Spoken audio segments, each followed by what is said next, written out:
Hello, everybody, and welcome back to Innovators in Commerce and Delivery. I'm your host, Jamie Cairns. I'm the Chief Strategy Officer here at Fluent Commerce.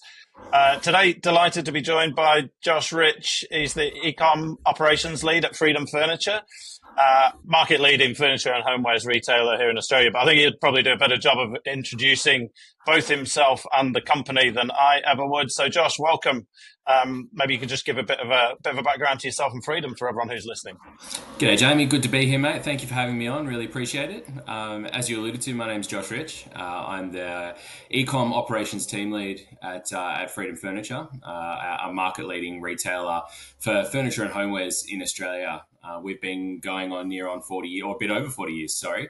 And our kind of business is predicated on making the home available to anyone and anywhere. So really trying to create crafted, urban, timeless pieces for your home that you can love for a really long time. You know, we have people in our business who have been around for 30 years, and some of them still have the same sofas that they had 25 years ago. So really focusing on quality of product and in execution as well in the back end. So my responsibility is making sure that our customers get stuff that they order on their website, which might seem like a little bit of a one-liner for something that's a lot more complex than that. But at the very foundation of it, what we really strive to do is meet and exceed our customers' expectations through last mile optimization. And that starts from a whole bunch of different places, actually, which I'm sure that we'll get to as we go through this piece. But yeah, really excited to be here and really excited to be representing Freedom on the global scale. Yeah, I love it. Thanks, Josh. Yeah, the one-liner really isn't going to do it, is it? I think we'll unpack that a little bit more. I think your business is really interesting, right? Because customer expectations are high, right? And they're getting higher. They continue to get higher across all categories. But I think the home in particular is one where folks have a real emotional involvement in purchases. You know, this isn't buying staples and consumables typically. These are emotional, definitional purchases in some cases, and really how folks express themselves. So I would expect that the expectations are even higher in your category actually than a lot of others. So with that as the premise, how do you guys look at, you know, how you express what you just said? Yeah, how do you exceed those expectations? How do you look at fulfillment? What are the expectations? Maybe unpack it a little bit for us. So I think that you're absolutely right. The home has become something a little bit more important over the years, as I think.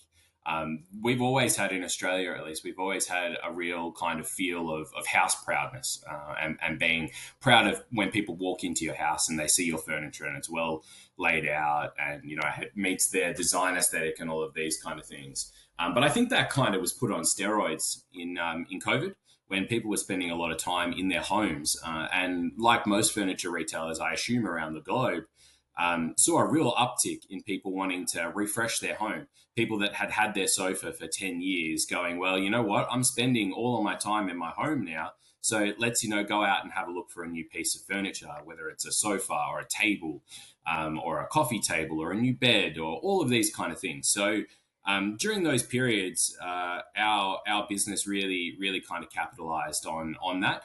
And all of the work that we had done for the few years before, trying to create a much more curated product range, really came into the forefront during that time. But to your point, right, is that there are huge expectations around that aesthetic, and also with the price tag that it comes at.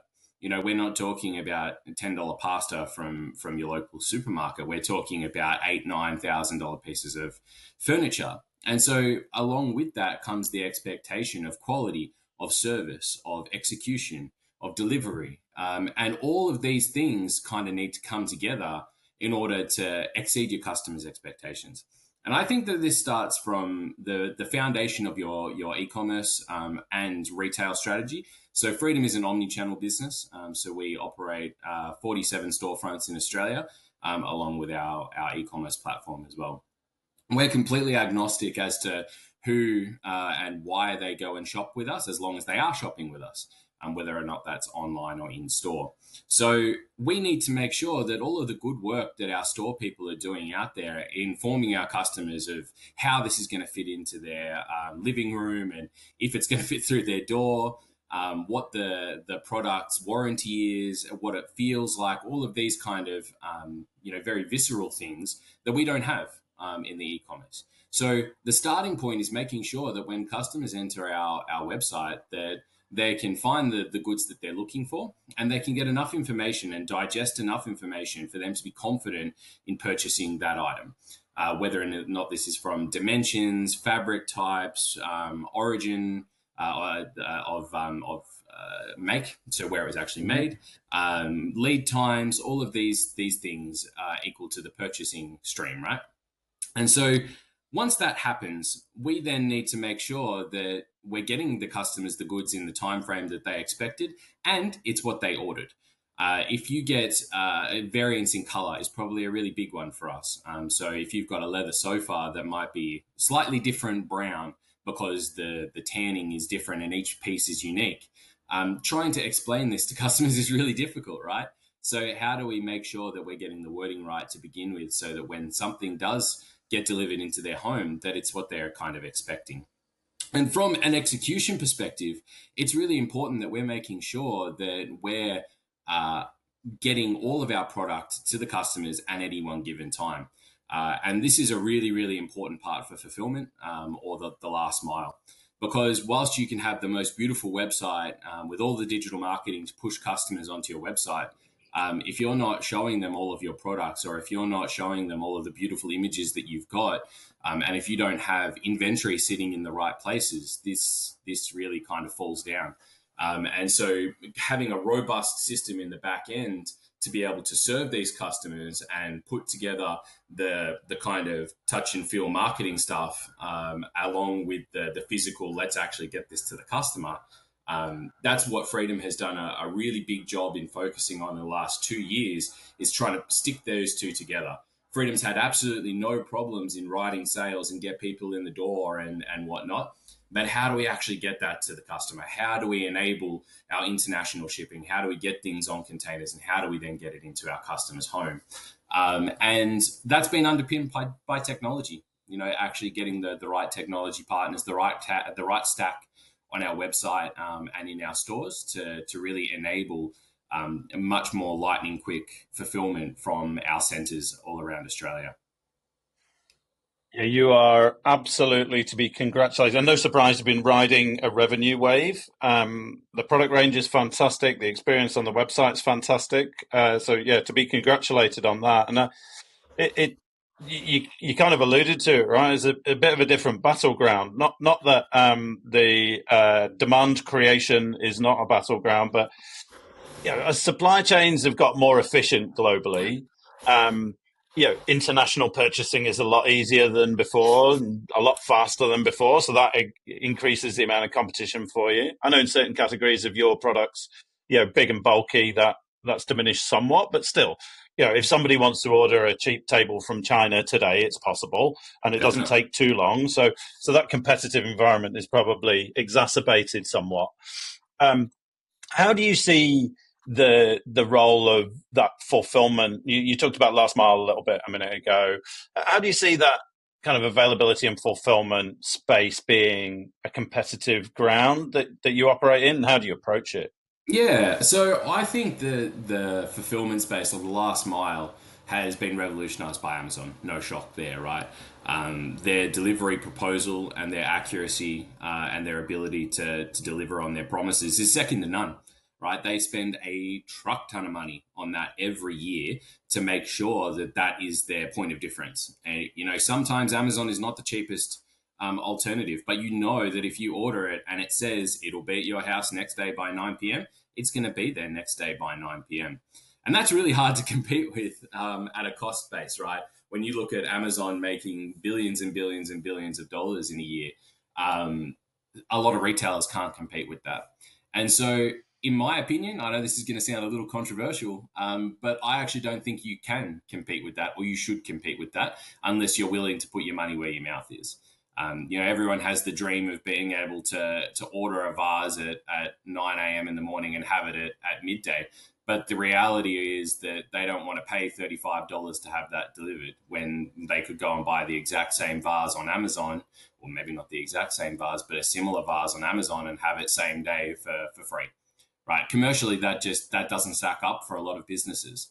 And so as a result, we need to diversify. Smaller and medium-sized businesses need to diversify and really make the value out of their last mile.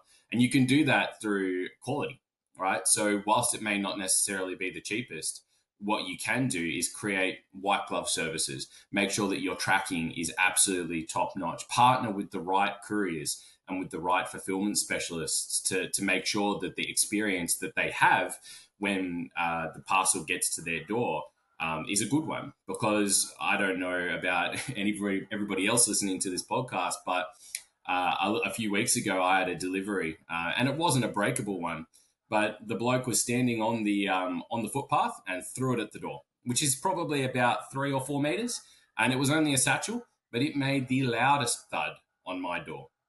And all I could think of was, gee, that's terrible. What if that was something that was breakable or something that was fragile or something that, actually meant something to me emotionally or something like that. And you've just gone, whoo, off you go into the door, right? That's not a good experience. And I can imagine that would have been a pretty cheap delivery because I got free delivery for that one, and they would have routed it to the cheapest courier possible at that point in time. But is that then looking at that, if I had paid for that, let's say I paid $12.95, where's the value?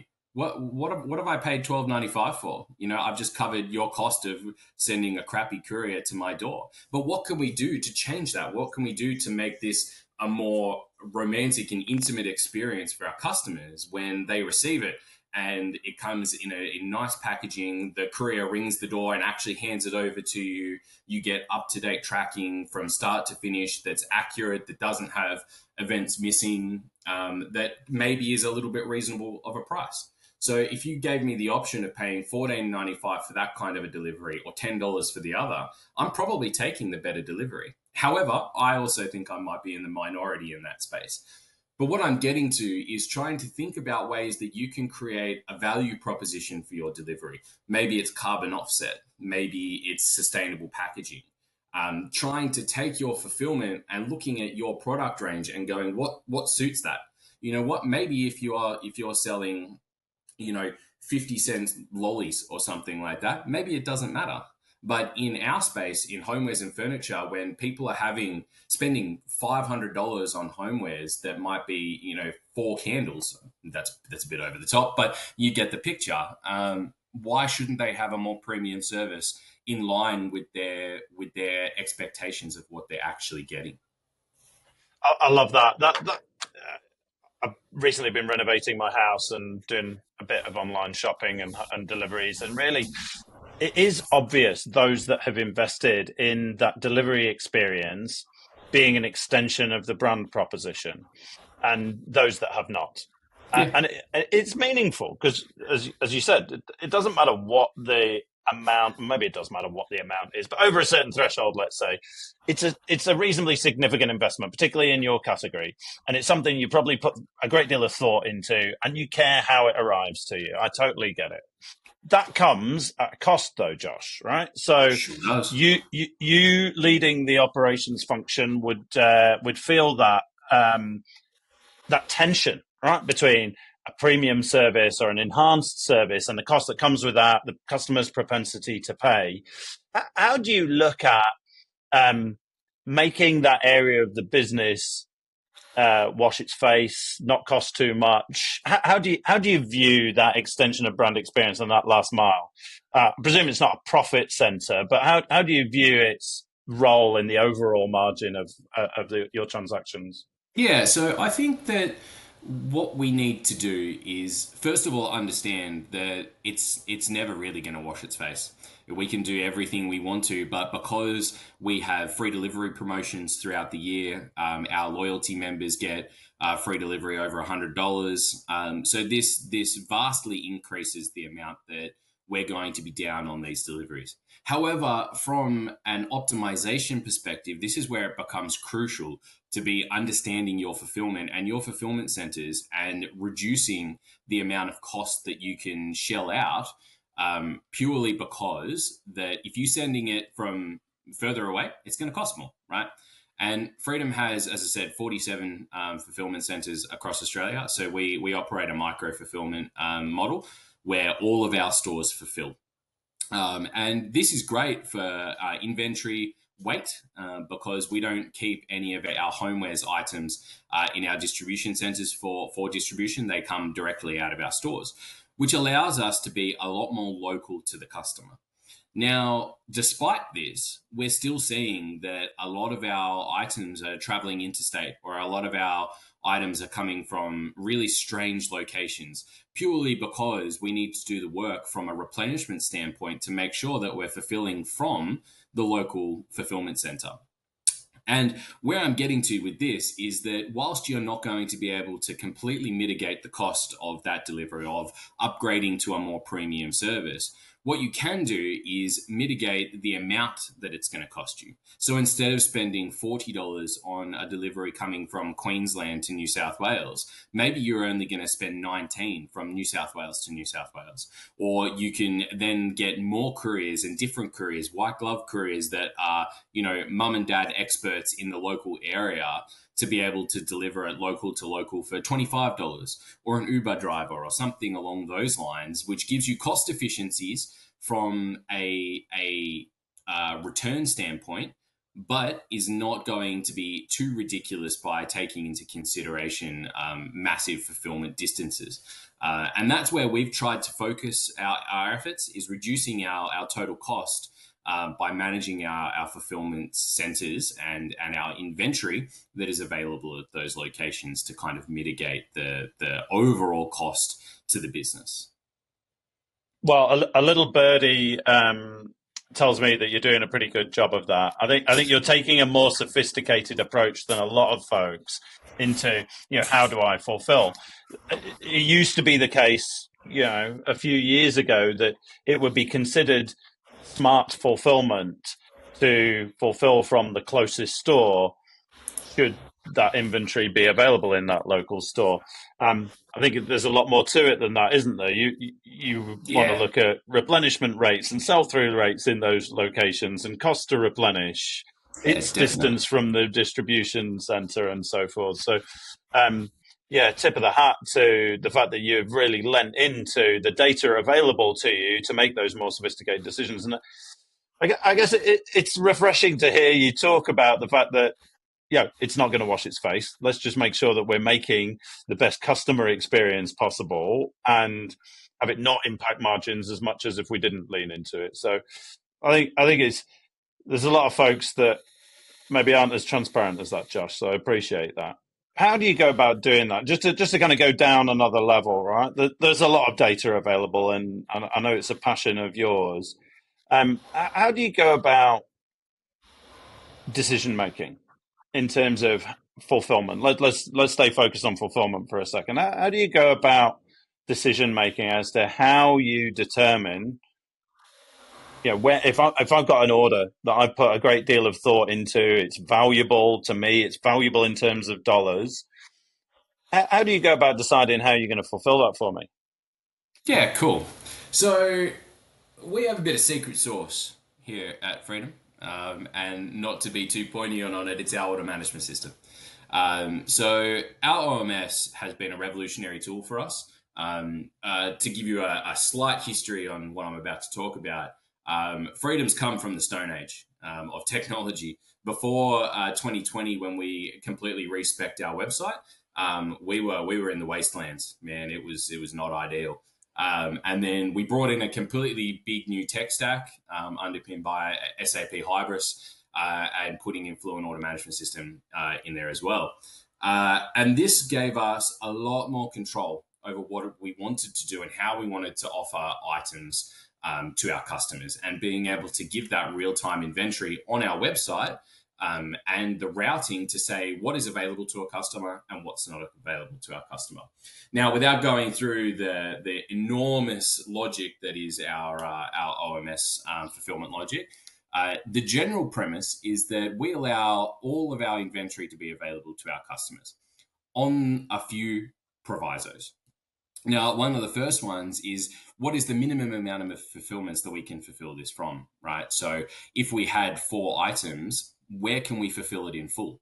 And if we even know that it's going to go come from Queensland and we can fulfill it in full, even though the customer's in New South Wales, contrary to what I said before, it's better than that being split across 2 separate locations. It being split from one in New South Wales that's close to the customer and then one in Queensland, because we're essentially doubling our fulfillment costs, probably more than doubling our fulfillment costs. So where can we fulfill it in from full?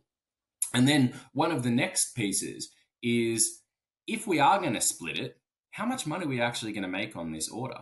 And this is what we call the split margin or the split matrix.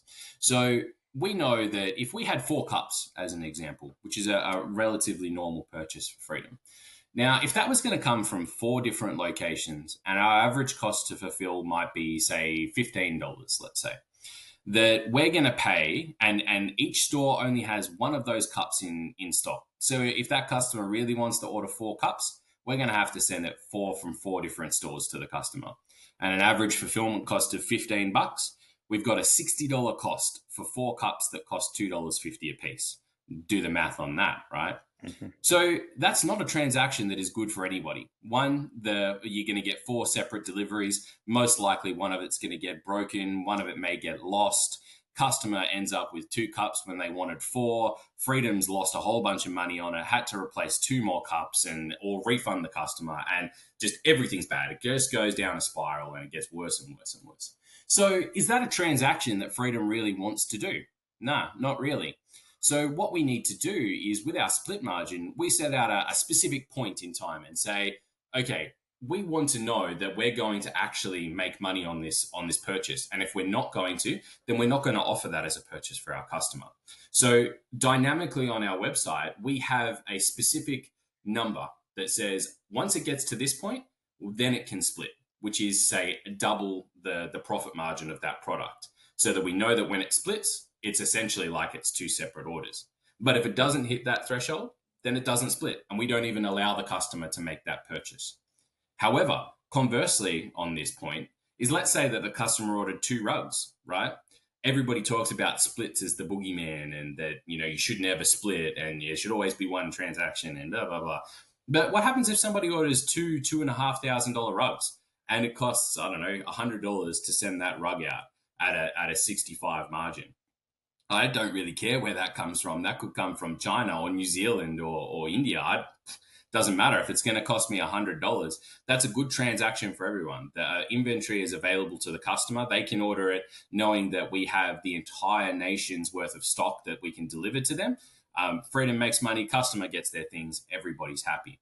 So splits are not designed, or shouldn't be, that scary if you're putting in rules that allow you to be able to fulfill when it makes sense for everybody, to avoid 10 cups coming from 10 different stores, and having a diabolical customer experience at that point in time. So that's probably one of the big pieces that we do. And another one is around networking, or bubbles, as we call them. Australia is a big place. Everybody knows that. And it has a lot of distinct problems when it comes to delivery. The whole center of our country is just arid wasteland, right? There's pretty much nothing in there. So all of the housing is very densely packed into several areas, but they're a really long way away from each other. So if you've got from the east coast to the west coast, that's the span of several countries in Europe. So delivery ops at that point in time is quite difficult. So do we actually want to deliver to them, especially when we've got fulfillment centers in those places? So with that in mind, what we decided to do was to bring in networks where we could say, we're going to create a bubble of the East Coast, and then we're going to create a bubble of the West Coast, and then we're going to create a bubble of the South, and then of the North. And by doing that, we can limit what is allowed to be fulfilled within and outside of those bubbles. because, again, coming back to the point, is that if there was a satchel that was getting delivered with a throw in it, right? It's not very big, Hmm. it's not heavy, it's not going to cost very much, even if it goes from Sydney to Perth, which is east to west coast. So again, we probably don't mind if that goes there. But conversely, if this is a dinner set or two dinner sets in a large box, we don't really want that even going out of one state. So being able to set up flexible rules that are agile and scalable within our order management system to say this is available to these areas, this is available to this area, and then what we can do is we can analyze our data from a inventory perspective and say, well, we have, I don't know, let's say 1,000 SKUs in stock. Out of those 1,000 SKUs, how in one state have we not got any inventory of that SKU? And so then at that point, instead of having to worry about interstate fulfillments or networks or bubbles, we look at it from a replenishment standpoint, analyze the data and say, well, we need more stock in there. We don't have enough cover for our online sales for our Western Australian customers. We need to have a much stronger stock weight in there so that we're not having to send things from interstate and having higher costs and worse customer experience, longer transit times, more chances of breakages because it goes through more sorting centers. So all of this comes back to how your original question, which was how do you use the data to kind of understand and drive business decisions? And I think that the logic that I was talking about before is the fundamental start of that process. But being able to extract specific information from our ERP systems, from SAP Hybris, from our replenishment system, string them all together to get a fundamental look of why are problems happening? Why have we got a $250 fulfillment sitting in there that we could have mitigated by sending from a local store? Or another one that we measure almost hourly is rejection rate. So everybody calls this different. Some people call it nil pick, some people call rejection, cancellation, or whatever you want to call it. But this is where our store staff during the picking and packing process say, nah, sorry, we haven't got this. Our inventory says that we've got it, but we've gone and had a look and I don't know, some kid's broken it or it's gotten stolen or whatever it is. So being able to then have a look at that and go, all right, well, our rejection rate is 4% here. We wanted to send it from the local area, but it ended up going from Western Australia to New South Wales because all of our stores in New South Wales say they have stock when they don't actually have it. And that's an operational problem that we can solve relatively easily by just saying, make sure that your inventory is updated, make sure that you're doing the right checks every day so that we can then say, well, we don't have a systemic problem with our logic. Rather, we've looked at the data, identified the problems that we've got, and able to fix it. And without having that data around fulfillment, which seemingly a lot of businesses don't have a huge wealth of data around what is actually happening from a pick, pack, and dispatch uh, aspect. Rather, they do look at their cost, right? And they say, oh, well, this one was massively costed because it went from Queensland to Tasmania. But then the reasons why, they just kind of stick the finger in the mouth, put it up in the air, and hope that it guides them in the right direction. So being able to have the really good operational data allows us to then tweak and change our fulfillment logic to take that into consideration. So again, it's scalable. We don't have to intervene all the time, and it's something that is beneficial again for our customers and for us, because win-wins is kind of what we want to do in the operations space at Freedom. I think you've just done a fantastic job of looping back to what you opened up with, right? About exceeding your customers' expectations and at very least meeting them. You did a really good job of describing how it's complex. It's It necessarily is. complex, right? In order to do that, and we shouldn't shy away from that. I think it's clear to see why Freedom is outperforming its peers and blowing away the competition. Having a great product range is one thing, but you showing that kind of the level of information that you need, product attributes from product information management, the ability to offer flexible options on commerce on the front end, the influence of replenishment strategy and data, and the ability to model all of that, to tweak it, to optimize it, um, is complex. So I don't envy the job that you've got, Josh, but you're clearly doing it pretty well. Um, I think it's been fantastic. I think the listeners have got a ton to take away from that. Um, Lean into the complexity. It Yeah, can be a competitive advantage. Yes, you need some technology to underpin all of that, but really it's cultural and it's about a curiosity for the data, I think. yeah, Um, definitely. so again, you're to be commended. Thanks very much, Josh. Look, I've really enjoyed the conversation. I'm sure listeners have learned a ton. Thanks very much for joining us. No worries. Thanks for having me, Jamie. Really appreciate it, mate.